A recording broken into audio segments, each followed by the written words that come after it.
Welcome everyone, Dylan Gemelli here today with a brand new video for you. So today we're going to dig into a topic here about the meathead mentality and the dangers of that mentality when it comes to steroid use.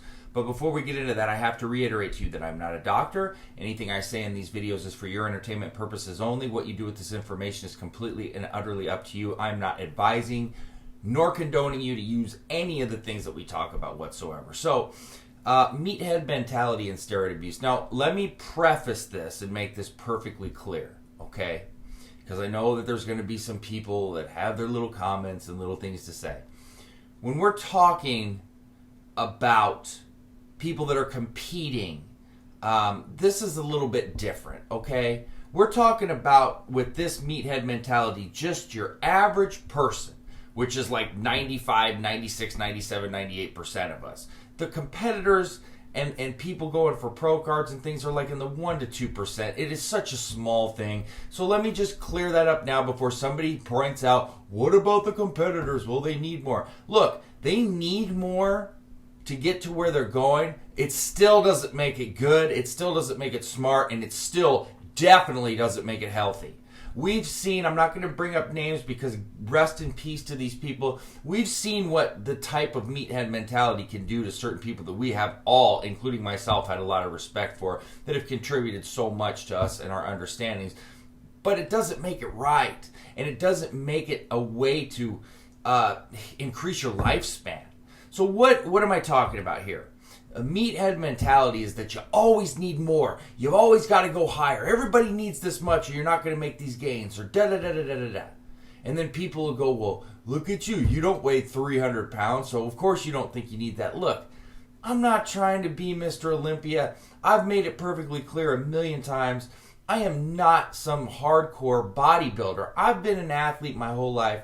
I train a different way for different goals just like everybody else. But I certainly know what I'm talking about. I've been doing this and training people for over a decade with this.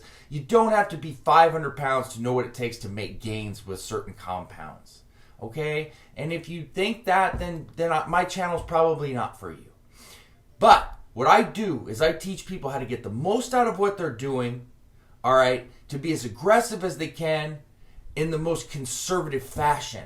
So get the most that you can out of this while keeping yourself as healthy as possible, because the goal here is not to just get big or to make as much gains as we can in 10 to 12 weeks. The key here is to have longevity, to have health, to increase your quality of life, to increase your lifespan while still accomplishing your goals.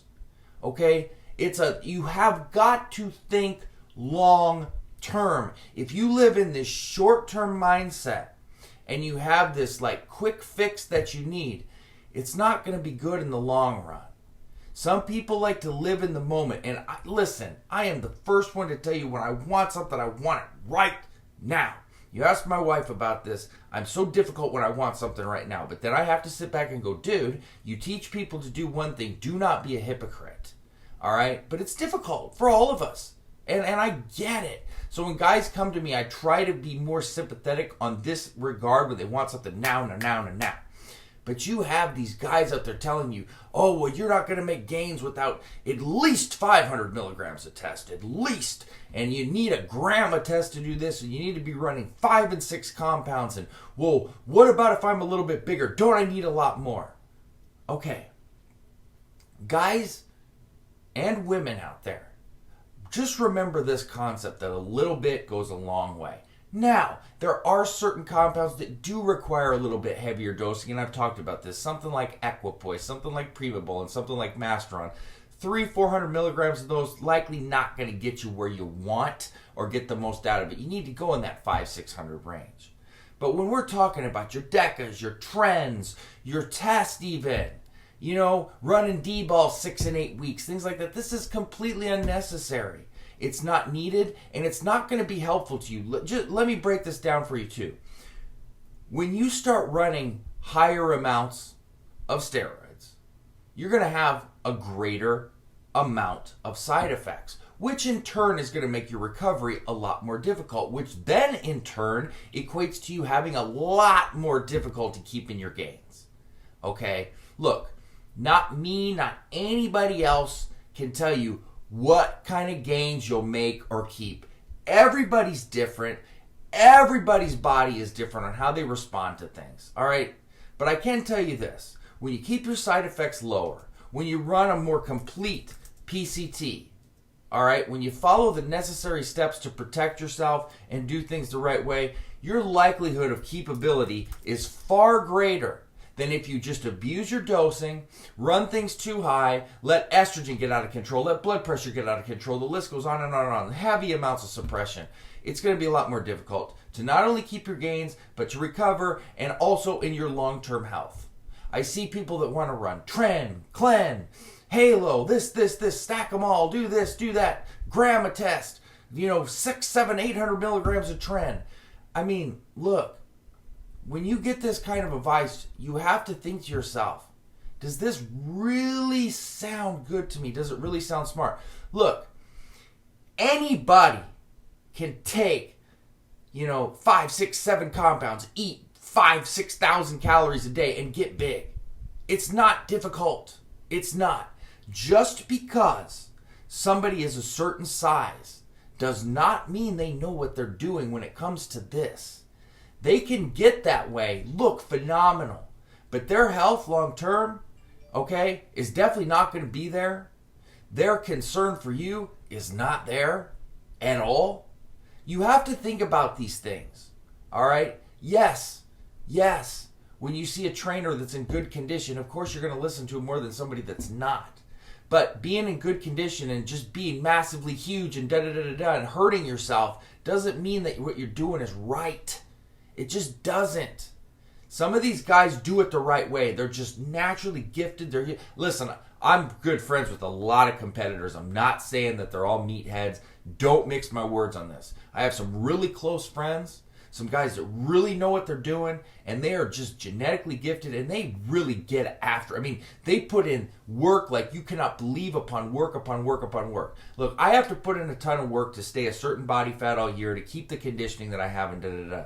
These guys, they have to put in a totally different kind of work to stay at that size and to do that year round. And I have nothing but the utmost and absolute respect and admiration for that. But I do not respect nor admire the people that abuse steroids and run thousands and thousands of grams of compounds and da-da-da-da-da and advise other people to do it as well. I just have the biggest amount of disdain for those people because they don't care about anything. They don't care about anyone or anything but get big. That is not how this works. It's just not. There is a fine line. All right, you can get huge. You can, and like I said, some of these guys, some of you bigger guys, you do need more. All right, but it doesn't mean you tell guys like my size or just average everyday guys that they all need to do that, because it's not true. There's a certain set of standards that you've set for yourself, as bigger guys or whatever, and that's fine. It's your life. I am certainly not trying to be anybody's dad and tell them what they should or should not do. But I'm telling you this, okay? To stay safe and protected and to make this last, and if you want to make it, this something to be long-term and you want to think about your long-term health, then you got to do this a different way. Now, I'm sure a lot of you guys have kids, a lot of you guys have families, a lot of you guys have loved ones. You need to think about those things aside from just thinking about getting big and being, and thinking about yourself. Because other people get affected by this too. All I try to do is just talk common sense. Look, I want everybody to make gains. You guys know how many people I advise, talk to, how many questions I answer, and it's all about you guys, Everybody's different on what they try to do, and I can help and accommodate everybody on the types of things that they're trying to get. I teach guys bulking all the time, but there's a good way to do it and a bad way to do it.